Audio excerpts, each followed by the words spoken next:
Thank you very much. Thank you.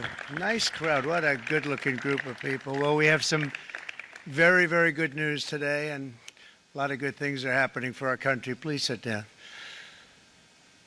My fellow Americans, this is Liberation Day. Waiting for a long time.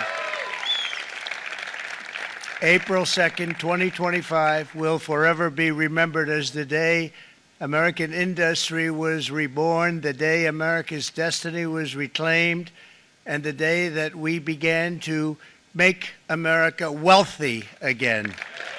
We're going to make it wealthy, good and wealthy. For decades, our country has been looted, pillaged, raped, and plundered by nations near and far, both friend and foe alike. American steelworkers, auto workers, farmers, and skilled craftsmen, we have a lot of them here with us today. They really suffered gravely. They watched in anguish as foreign leaders have stolen our jobs, foreign cheaters have ransacked our factories, and foreign scavengers have torn apart our once beautiful American dream. We had an American dream that you don't hear so much about. You did 4 years ago, and you are now, but you don't too often, and for many years and decades even, you didn't hear too much about. Our country and its taxpayers have been ripped off for more than 50 years, but it is not going to happen anymore. It's not going to happen. In a few moments, I will sign a historic executive order instituting reciprocal tariffs on countries throughout the world. Reciprocal, that means they do it to us and we do it to them. Very simple, can't get any simpler than that. This is one of the most important days, in my opinion, in American history. It's our declaration of economic independence. For years, hardworking American citizens were forced to sit on the sidelines as other nations got rich and powerful, much of it at our expense.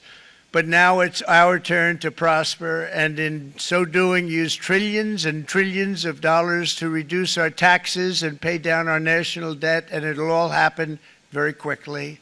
With today's action, we are finally going to be able to make America great again, greater than ever before.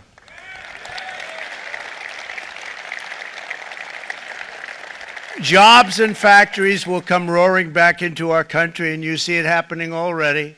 We will supercharge our domestic industrial base. We will pry open foreign markets and break down foreign trade barriers. And ultimately, more production at home will mean stronger competition and lower prices for consumers. This will be indeed the golden age of America. It's coming back, and we're going to come back very strongly. We're pleased to be joined on this momentous occasion by Vice President J.D. Vance. J.D., thank you. Thank you. Thank you very much. Where are you, J.D.? No, that wasn't too hard to find. I was looking, you know, he likes to take a low-key attitude, so it'd usually be sitting right in front. He's gaining a lot of confidence, Mike, isn't he? And nearly my entire cabinet is here, as well as Speaker Mike Johnson, who's done an amazing job. And with the great success we had last night in Florida, we have a majority of 7. And 7's like a lot when we had it at 1, right? You've done a fantastic job. And many of the members of the House and Senate are with us. Senators, Congressmen, thank you all for being with us. We appreciate it. For decades, the United States slashed our trade barriers on other countries, while those nations placed massive tariffs on our products and created outrageous non-monetary barriers to decimate our industries. And in many cases, the non-monetary barriers were worse than the monetary ones. They manipulated their currencies, subsidized their exports, stole our intellectual property, imposed exorbitant VAT taxes to disadvantage our products, adopted unfair rules and technical standards, and created filthy pollution havens. They were absolutely filthy, but they always came to us and they said, we're violating, we should pay for it. It's all detailed in a very big report by the U.S. Trade Representative on Foreign Trade Barriers, and I'll just hold it up for you. It's available, and you don't have to pay too much. As I understand it, you'll pay nothing. It's a lot of work for something, actually, because it's a special book. It's frankly, it's very upsetting when you read it, when you see what people have been doing to us for 30 years. This all happened with no response from the United States of America, none whatsoever. But those days are over. Let me offer just a few examples of the vicious attacks our workers have faced for so many years. The United States charges other countries only a 2.4 tariff on motorcycles. Meanwhile, Thailand and others are charging much higher prices, like 60%. India charges 70%. Vietnam charges 75%, and others are even higher than that. Likewise, until today, the United States has for decades charged a 2.5 tariff. Think of that, 2.5% on foreign-made automobiles. The European Union charges us more than 10% tariffs, and they have 20% VATs, much, much higher. India charges 70%, and perhaps worst of all are the non-monetary restrictions imposed by South Korea, Japan, and very many other nations. As a result of these colossal trade barriers, 81% of the cars in South Korea are made in South Korea. 94% of the cars in Japan are made in Japan. Toyota sells 1 million foreign-made automobiles into the United States, and General Motors sells almost none. Ford sells very little. None of our companies are allowed to go into other countries. And I say that, friend and foe, and in many cases, the friend is worse than the foe in terms of trade. But such horrendous imbalances have devastated our industrial base and put our national security at risk. I don't blame these other countries at all for this calamity. I blame former presidents and past leaders who weren't doing their job. They let it happen, and they let it happen to an extent that nobody can even believe. That's why, effective at midnight, we will impose a 25% tariff on all foreign-made automobiles.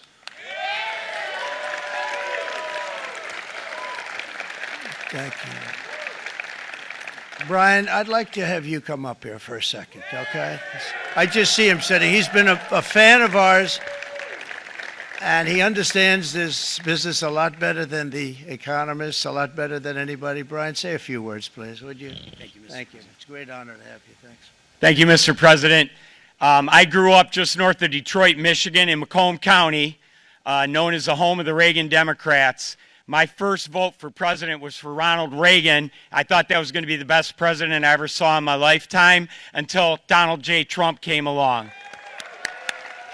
I have watched my entire life, I have watched plant after plant after plant in Detroit and in the metro Detroit area close. There are now plants sitting idle. There are now plants that are underutilized, and Donald Trump's policies are going to bring product back into those underutilized plants. There's going to be new investment. There's going to be new plants built.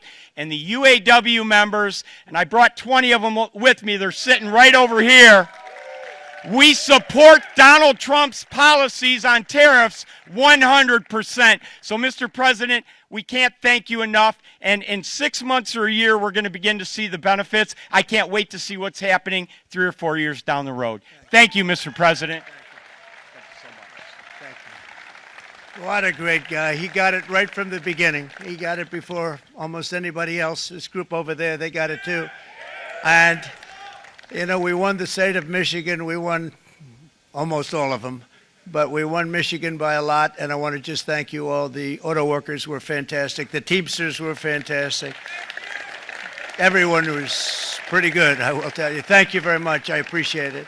You're going to be very happy very soon, and you probably see what's happening with all of the, not only car companies, but car companies in particular. See it with all of the ones they're moving, they're announcing day in, day out. You're seeing it.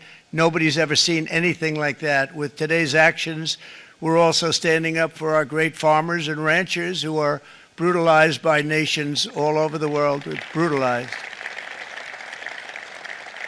Canada, by the way, imposes a 250 to 300% tariff on many of our dairy products. They do the first can of milk. They do the first little carton of milk at a very low price, but after that it gets bad, and then it gets up to 275, 300%. So when they're figuring what's Canada charging, they say, oh, about 2%, 3%.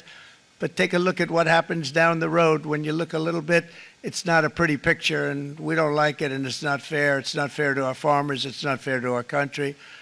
And with countries like Canada, you know, we subsidize a lot of countries and keep them going and keep them in business. In the case of Mexico, it's $300 billion a year. In the case of Canada, it's close to $200 billion a year. And I say, why are we doing this? Why are we doing this? I mean, at what point do we say, you got to work for yourselves, and you got to, this is why we have the big deficits. This is why we have that amount of debt that's been placed on our heads over the last number of years, and we're really not taking it anymore. Through non-tariff barriers, the European Union bans imports of most American poultry. You understand? They say, we want to send you our cars, we want to send you everything, but we're not going to take anything that you have. Australia bans, and they're wonderful people and wonderful everything, but they ban American beef, yet we imported $3 billion of Australian beef from them just last year alone. They won't take any of our beef. They don't want it because they don't want it to affect their farmers. And you know what? I don't blame them, but we're doing the same thing right now, starting about midnight tonight, I would say. And China charges American rice farmers an overquota, it's called, a tariff rate of 65%. South Korea charges 50%. Actually, they charge different, from 50% to 513%. And Japan, our friend, charges us 700%. But that's because they don't want us selling rice and other things. Who can blame them, Madam Secretary? Agriculture, great job you did on eggs, by the way. The egg prices came down 50%. You got them down 50%. Once we got involved, they were going through the sky. The egg prices, they were going through the sky, and you did a fantastic job. Now we have lots of eggs, and they're much cheaper, down about 59% now, and they're going down further. We charge 2.8% for so many things that other countries are charging 200%, 300%, and 400% for. If imposing tariffs and protective barriers made nations poor, then every country on earth would be racing to eliminate these policies, and China would be the first on line. They run a very strong country, but they're not first in line, and the American people are paying a very big price. From 1789 to 1913, we were a tariff-backed nation, and the United States was proportionately the wealthiest it has ever been. So wealthy, in fact, that in the 1880s, they established a commission to decide what they were going to do with the vast sums of money they were collecting. We were collecting so much money so fast, we didn't know what to do with it. Isn't that a nice problem to have? What do you think, Marco? Good problem? Marco would love that problem. But we don't have that problem anymore, but we're not going to have it very much longer, I will tell you. But they collected so much money, they actually formed a commission to determine what they were going to do with the money, who they were going to give it to, and how much. Then in 1913, for reasons unknown to mankind, they established the income tax so that citizens, rather than foreign countries, would start paying the money necessary to run our government. Then in 1929, it all came to a very abrupt end with the Great Depression, and it would have never happened if they had stayed with the tariff policy. It would have been a much different story. They tried to bring back tariffs to save our country, but it was gone. It was gone. It was too late. Nothing could have been done. It took years and years to get out of that depression, far longer than even FDR had that office right over there for a long period of time. The ramp system, that's rather intricate, was built because of him, and every time you walk up, you think of him, and he did a great job in many ways, but it lasted long beyond his terms, as you know. But it's not too late any longer, and we're going to start being smart, and we're going to start being very wealthy again. We're going to be wealthy as a country because they've taken so much of our wealth away from us. We're not going to let that happen. We truly can be very wealthy. We can be so much wealthier than any country. It's not even believable. But we're getting smart. Nearly a century later, in the face of unrelenting economic warfare, the United States can no longer continue with a policy of unilateral economic surrender. We cannot pay the deficits of Canada, Mexico, and so many other countries. We used to do it. We can't do it anymore. We take care of countries all over the world. We pay for their military. We pay for everything they have to pay. And then when you want to cut back a little bit, they get upset that you're not taking care of them any longer. But we have to take care of our people, and we're going to take care of our people first. And I'm sorry to say that.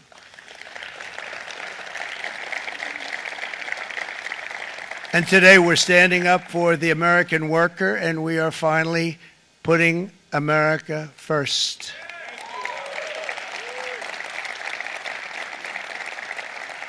In Sleepy Joe Biden's last year in office, the United States hemorrhaged 100,000 manufacturing jobs, and the number was going through the roof at levels never seen before. And our trade deficit reached a record $1.2 trillion, which is unheard of. Since the beginning of NAFTA, the worst trade deal ever made. It was a horror show. I was able to terminate it. They all said you'd never be able to get it out. We had to get approval from Congress to get it terminated.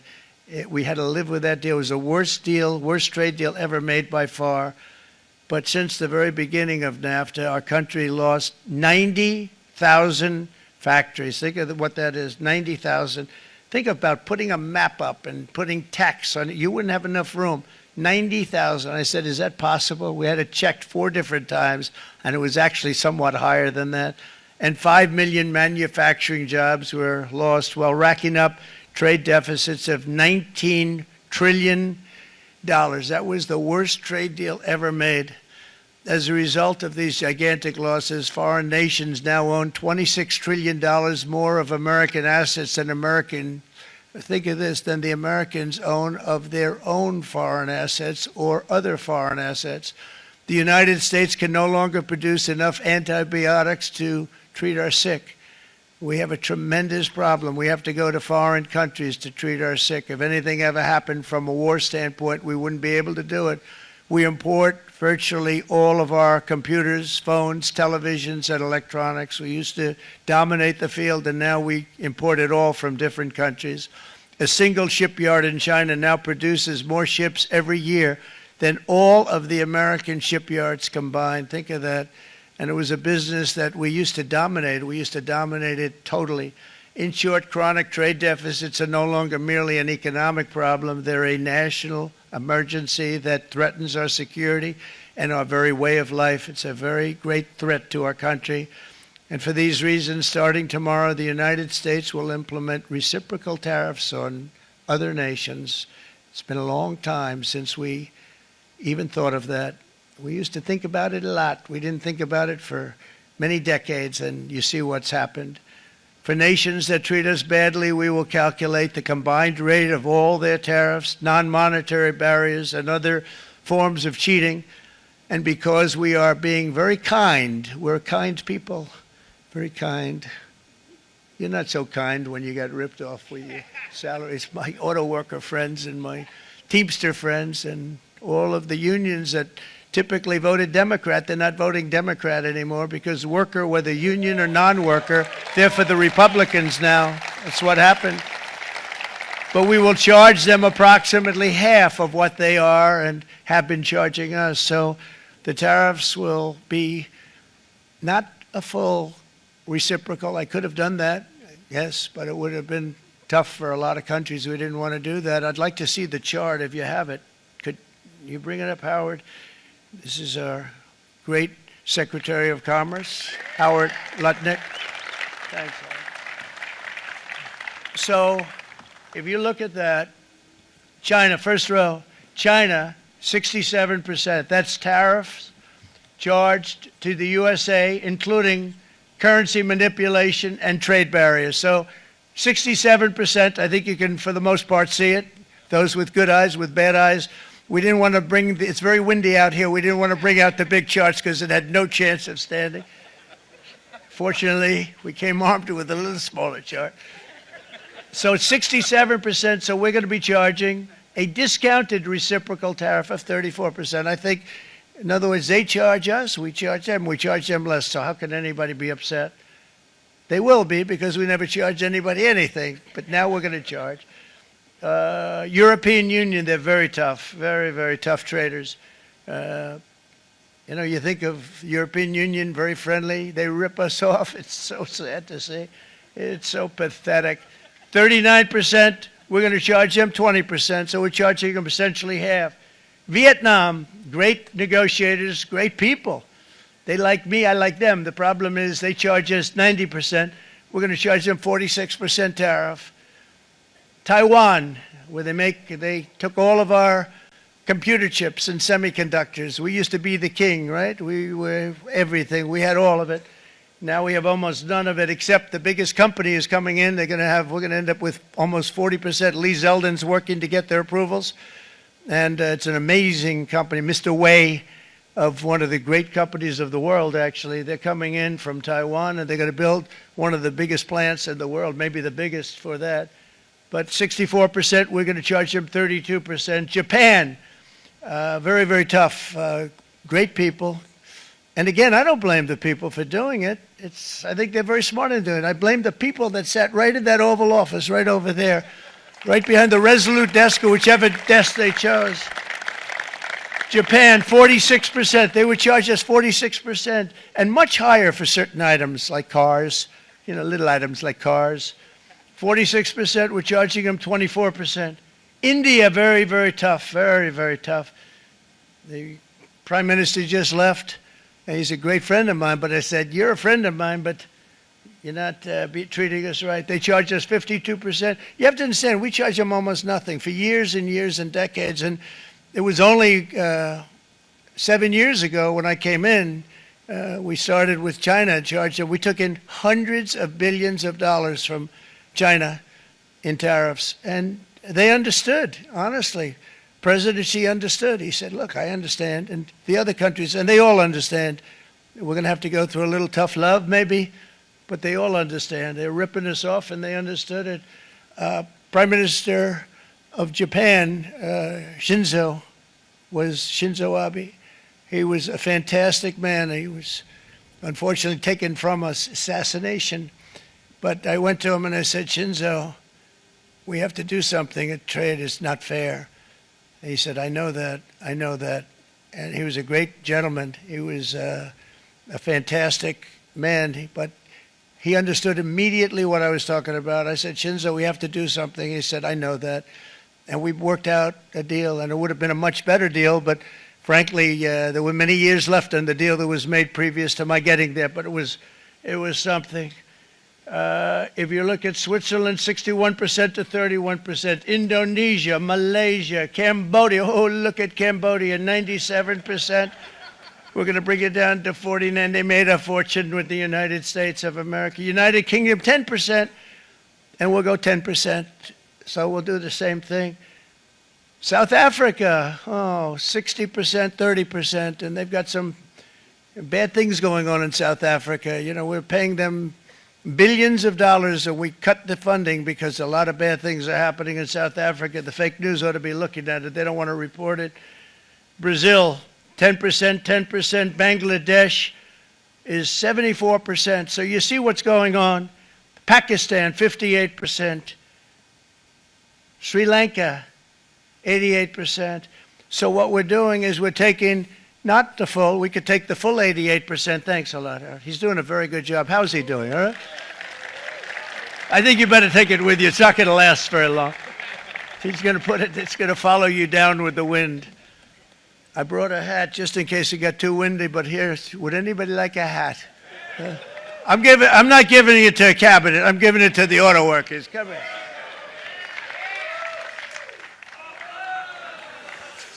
Thank you, fellas. Get it. That's it. That's it. They deserve it more than our cabinet. Our cabinet has plenty of hats. But you see the numbers. The numbers are so disproportionate. They're so unfair. At the same time, we will establish a minimum baseline tariff of 10%. You notice that on the chart. And that'll be on other countries to help rebuild our economy and to prevent cheating. So we're going to have a minimum of cheating, and we're going to be very severe on the people that at the gate that watch the tariffs and watch the product coming in, because there's been a lot of bad things happening at the gate because the money is so enormous that you're talking about. There's never been probably anything like it in terms of the enormity, and there are a lot of bad things happen at the people that do the check-in, and they're looking at 10-year jail sentences if they do play. We're going to treat them so good, but if they cheat, the repercussions are going to be extremely strong. Foreign nations will finally be asked to pay for the privilege of access to our market, the biggest market in the world. We're right now the biggest market in the world. We had a great country 4 years ago in terms of the economics. We were doubling up on China. We were doing so well. Nobody was going to catch us, but so much of it slipped away over the last 4 years under Biden. I campaigned on this policy throughout last year, and today that promise was made, and it was also a promise, as you know, that was kept. Promises made, promises kept. To any company that objects to our common sense reciprocal tariffs, again, reciprocal, back and forth, back and forth. And I call this kind reciprocal. This is not full reciprocal. This is kind reciprocal. But what we do is we cut it in half. We charge them. My answer is very simple if they complain. If you want your tariff rate to be zero, then you build your product right here in America, because there is no tariff if you build your plant, your product in America. And we've seen companies coming in like we've never seen before.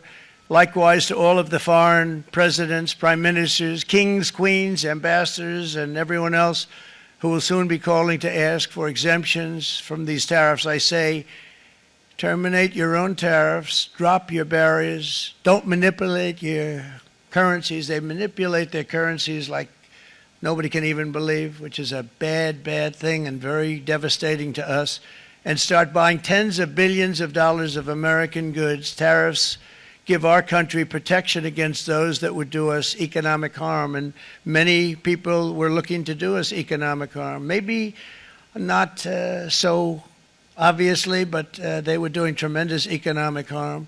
But even more importantly, they will give us growth. These tariffs are going to give us growth like you haven't seen before, and it'll be something very special to watch. I am so looking forward, and Brian, it's going to happen even faster than you said. You know, you might say, but it's already started. It's already started.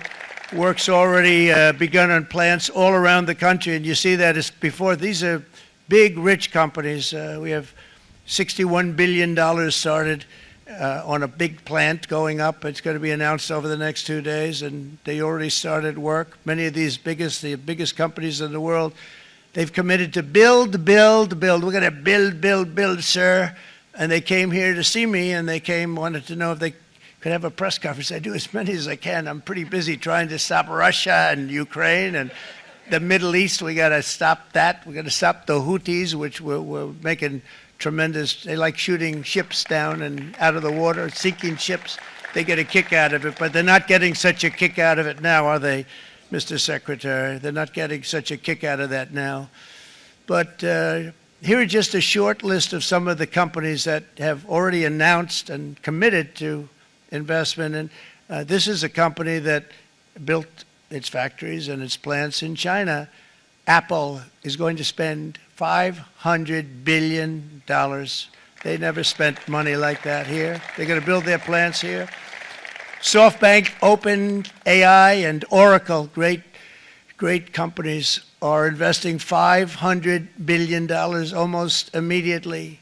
NVIDIA, a hot company, is investing hundreds of billions of dollars. They just announced. TSMC, the biggest, most important company in the world of chips from Taiwan, with no investment from us, is investing $200 billion. And they said the reason was, number one, the election of November 5th, and number two, the tariffs. They don't want to pay the tariffs, and the way they're not paying it is to build their plant here. So we're going to go from almost no percentage. We used to have 100% of the chip market. Now it's all in Taiwan. Almost all of it's in Taiwan, a couple of other countries, but mostly in Taiwan.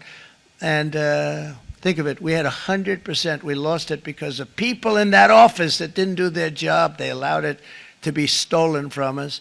Johnson & Johnson, great company, $55 billion. Eli Lilly, $27 billion. Meta is investing $500 billion. Wow. DeMac is investing $20 billion. CMA, CGM, $20 billion. And then you have Merck and Clarios, Stellantis, General Motors, GE Aerospace, Honda, Nissan, Hyundai are all putting in billions and billions of dollars, and they're committed 100%. So.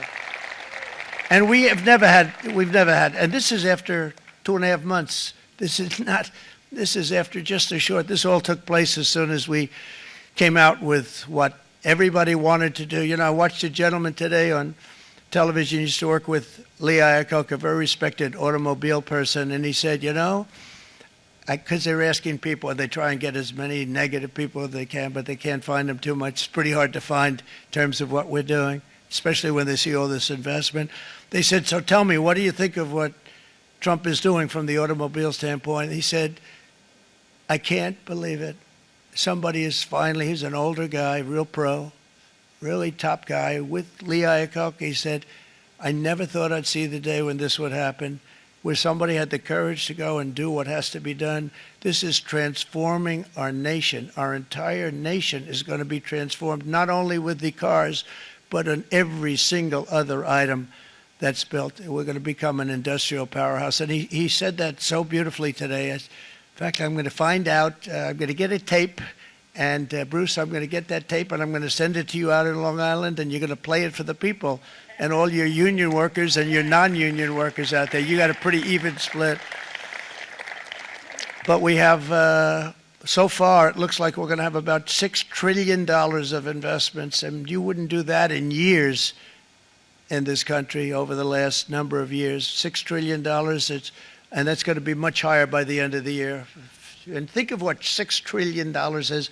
You wouldn't have even a small percentage of that under this other system. We're going to be an entirely different country, and it's going to be fantastic for the workers. It's going to be fantastic for everyone. There will never have been a transformation of a country like the transformation that's already happening in the United States of America. It's an incredible thing to watch, and it's incredible to meet with the top people, people that you read about, very wealthy people, or people that are great managers and executives and presidents of big public companies, and to watch the enthusiasm they have now that they didn't have. They gave up on our country. They went to foreign countries and they built. Companies are pouring into our country at levels never seen before, with jobs and money to follow, and it's really beautiful. In the coming days, there will be complaints from the globalists and the outsourcers and special interests and the fake news. Always, fake news will always complain. But never forget, every prediction our opponents made about trade for the last 30 years has been proven totally wrong. They were wrong about NAFTA. They were wrong about China. They were wrong about the Trans-Pacific Partnership, which would have been a disaster if I didn't terminate it. If I didn't terminate that, United Auto Workers, you would have had no jobs in this country. You would have had no jobs. It was all going to other countries. In my first term, they said tariffs would crash the economy. Instead, we built the greatest economy in the history of the world. And again, I have great respect for President Xi of China, great respect for China, but they were taking tremendous advantage of us, and I commend them for that. I say, hey, if you can get away with it, that's okay. But, you know, they understand exactly what's happening, and they probably, most of them are saying it's about time they did something, but, and they're going to fight, and they're going to fight fair. Everyone's going to fight. You know, it's like, I say to the leaders, look, you got to take care of your country, but we have to start taking care of our country now. We can't do what we've been doing for the last 50 years. From the day of my election, the stock market went up in my first term 88%, with NASDAQ going up 155%, more than any president has ever had in any term in office, by far. And I think we're going to blow that away. And maybe the numbers won't show, but I think they're going to show much better than even those numbers. But what you're going to see is you're going to see activity, that empty, dead sites, factories that are falling down, those factories will be knocked down, and they're going to have brand new factories built in their place. They're not only talking about renovating, they're talking about brand new, the best anywhere in the world, the biggest anywhere in the world. I have a friend who builds car plants, and I said, I want to see the biggest and the best. He said, well, we have to go to Mexico. I said, no, I want to see it in the United States. He said, we're not building them in there. This is a year and a half ago during the campaign. He said, we're not building it. You'd have to go to Mexico. When I was starting to decide to run, and I went to number one in the polls very rapidly, I want to say, like let's say in the first hour, and then shortly thereafter, it looked like I was going to win, and the fake news was saying, "Oh no, don't do this." What they don't know is if I didn't win, they would have really been in trouble, because nobody wants to read them anyway. But I tell you what, when it looked like I was going to win, I announced that I was going to be doing exactly what we're talking about today. Great consistency, actually, because I've been talking about it for 40 years, but because I saw what was happening 40 years ago. If you look at my old speeches when I was young, very handsome, my old speeches, and that people would say, I'd be on a television show, I'd be talking about how we were being ripped off by these countries. I mean, nothing changes very much. The only thing that changed were the countries, but nothing really changes. But it's why it's such an honor. It's such an honor to be finally able to do this. If you look at China, I took in hundreds of billions of dollars in my term, hundreds of billions. They never paid 10 cents to any other president, and yet they paid hundreds of billions, so much so that Biden couldn't do anything. They wanted to try and terminate it because he had a very special relationship with China. You know what the relationship was? He had a special relationship. But the numbers were so big, that they couldn't do it. So they did ease it up. They did things that they shouldn't have done. They made it a lot more comfortable for them, but they couldn't do it because the numbers were hundreds of billions of dollars, and I did that. And we were on our way to doing something like incredible. And then we had a very bad election happen, a very bad election. A lot of bad things happened. So when I said we got to do it again, I said we have to make it too big to rig. And we made it too big to rig, and we won in records, and it was a monumental win. And it was such an honor to see so many of you, like Brian and your friends, here with us to celebrate, and to more importantly celebrate what we're doing, because that wouldn't be a full celebration if we didn't do this, because this will be an entirely different country in a short period of time. It'll be something the whole world will be talking about it. The critics made the very tired predictions earlier this year, but in February, core inflation dropped to the lowest rate in 4 years, and the price of eggs, as you know, just in a month and a half, we were there for 4 weeks, and the first week I got blamed for eggs. I said, I just got here. They said eggs have gone up at like 250% and you can't get eggs, and they were going crazy, and I said, I just got here. And then we got to work on eggs, and we got to work on everything, and our great Secretary of Agriculture, you did a fantastic job, Brooke Rollins, she did a fantastic job. And as I said before, the price of eggs dropped now 59%, and they're going down more, and the availability is fantastic. They were saying that for Easter, please don't use eggs. Could you use plastic eggs? I said, we don't want to do that. We want to, and you really came through. It's an amazing job. Thank you very much, Brooke. You did great. But likewise, an old-fashioned term that we use, groceries. I used it in the campaign. It's such an old-fashioned term, but a beautiful term, groceries. It sort of says a bag with different things in it. Groceries went through the roof, and I campaigned on that. I talked about the word groceries for a lot, and energy costs now are down, groceries are down, gasoline is way under $3, and people are beginning to be able to buy things and live again. We brought prices way down. We created 10,000 already in a few weeks, new manufacturing jobs. And it was that took place in 1 month, numbers that they haven't seen in a long time. We had virtually no inflation under my term. We had virtually no inflation for 4 years, but after transitioning over to Sleepy Joe, it went from almost non-existent to the highest in the history of our country. They had the highest inflation in the history of our country, brought up by energy and bad spending and bad policy, and a lot of bad things happened. How about allowing millions and millions and millions of people to pour into our country with open borders, where it's so sad to see even now. And I see our great secretary you have done. Stand up, please, Christy. Stand up. Christy Nome and Tom Homan.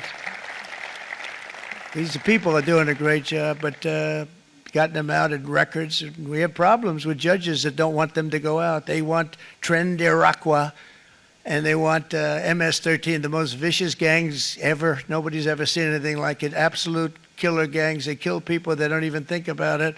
And we put them out, and we have judges now, radical left judges that they don't want them to go out. They want them to even be brought back. Let's bring them back. You've done a fantastic job, and please thank everybody. Homeland Security, thank everybody. Appreciate it.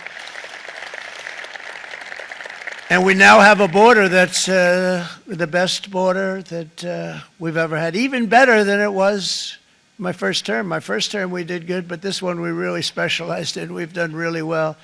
And we had records then. We had the best, safest border. 4 years ago, we had the best border there ever was. And now we have, you've actually matched it and done even better. And we're going to get it down the right way. And we want people, by the way, to come into our country, but we want to come in through a legal process. We want them to come in legally. We need more people. We need people to run these plants and to help the auto workers and the Teamsters and the non-union people and everybody else. But we need people, and the farmers. And we're going to let people come in, but they want to come in. We want them to come in legally. They have to have the capability of loving our country, not people that hate our country. We don't want them in our country. And now we're going to pass the largest tax cuts in American history, and that's where we're relying on Mike and John Thune. And we will not cut Social Security, Medicare, or Medicaid benefits, and the Democrats will, because if they got in, the entire economy would collapse. This country was heading for a collapse under the people that you saw. They were horrible. I think one of the reasons people like the job, I have my highest approval ratings because I think they're comparing me to the worst administration in the history of our country, so I appreciate that at least. But Speaker of the House Mike Johnson and Senate Majority Leader, appreciate it, Mike. John Thune have been fantastic, by the way. But they've been working tirelessly on taking the next step to pass the plan for our one big, beautiful bill. I'd like to name it that if you can. One big, beautiful. I made that statement about 6 months ago, and everybody calls it one big, beautiful bill. And it will be that. It'll have everything, the big tax cuts and every incentive there is. And it'll be fantastic. And by the way, for the cars, we're asking for an interest deduction on a loan. So if you build the car, only in America we do it, Brian. If the car's not built in America, you don't get the interest rate deduction. But if you build the car in America, if you buy a car, if it's built in America, then you get an interest rate deduction, tax deduction, and that's a big thing. That's going to be a big thing. I think that's going to pay for itself very quickly, that deduction. Never happened. We've never had anything like that before. Somebody said, where do you get the idea? Because it's so basic. You would think that would have happened a long time ago. It never did, and I'm very happy it didn't, because now I can say that was my idea. But we're going to get us closer to the debt extension. We have to get the debt extension passed, and I know you're going to be able to do that, Mike, and it's very important that you do that.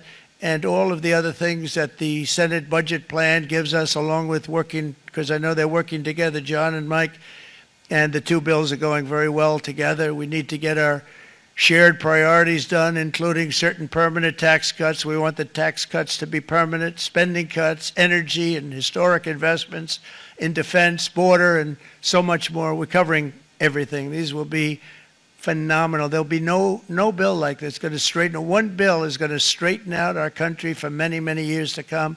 And we said, let's just do it and let's get it done. And some guys will love it and some guys will like it a little bit less because they're not getting what they were exactly looking for, but they're getting a lot. They'll never, if we get this done, it'll be the most incredible bill ever passed in the history of our Congress and Senate and congressmen, the senators and the congressmen, many of whom are here today, will be very proud of themselves. I really believe that. It's going to set us on a whole new prosperous path. we're going to cut spending and right-size the budget back to where it should be. We're going to do that very strongly. Thank you, Rick. Thank you. John, thank you. Oh, look at all of our senators over there. Oh, boy. That's a nice group of people. But I won't like them so much if they don't get this bill done. That's a great group. And Congressman, thank you very much. I appreciate it. Tremendous people. The Senate plan has my complete and total support, and the House plan likewise is very similar. They're moving along pretty much at the same clip, and as soon as you're ready, you'll show it to me, and I'm sure it'll have my support, Mike. Every Republican congressman and senator must unify. We have to unify. We can't be separated. We have to get it done. We have to get absolutely everything we can, and we have to take care of the American people. That's the only thing that matters. We have to take care of the American people first. We need to pass this bill immediately, get it done, including debt extension. From this day on, we're not going to let anyone tell us that American workers and families cannot have the future that they deserve. We're going to produce the cars and ships, chips, airplanes, minerals, and medicines that we need right here in America. The pharmaceutical companies are going to become roaring back. They're coming roaring back. They're all coming back to our country, because if they don't, they got a big tax to pay. And if they do, I'll be very happy, and you're going to be very happy, and you're going to be very safe. We're going to build our future with American hands, with American heart, American steel, and we're going to build it with American pride like we used to. We're approaching our 100th day as president, and have been given credit by a lot of people, actually, even some of the fake news. Can you believe it? Which in this case hopefully isn't fake, for having done more in that time than any other administration in the history of our country in the first 100 days. I think we've had an amazing, in terms of what we've done, what we've gotten accomplished.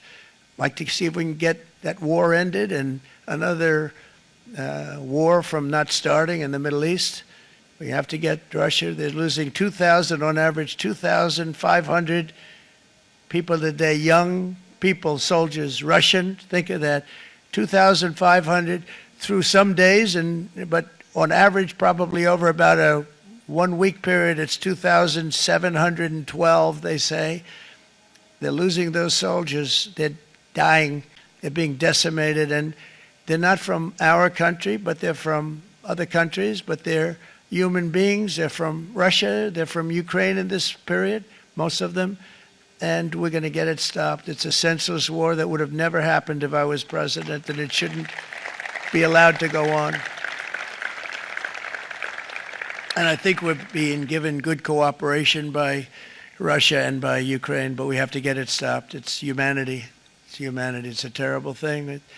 This will be a very big moment. I think you're going to remember today. It's going to be a free nation that we're dealing with. We're going to have a very free and beautiful nation. It's going to be Liberation Day in America, and it's going to be a day that hopefully you're going to look back in years to come and you're going to say, you know, he was right. This has turned out to be one of the most important days in the history of our country. God bless you, and God bless America. Thank you, everybody. Thank you very much.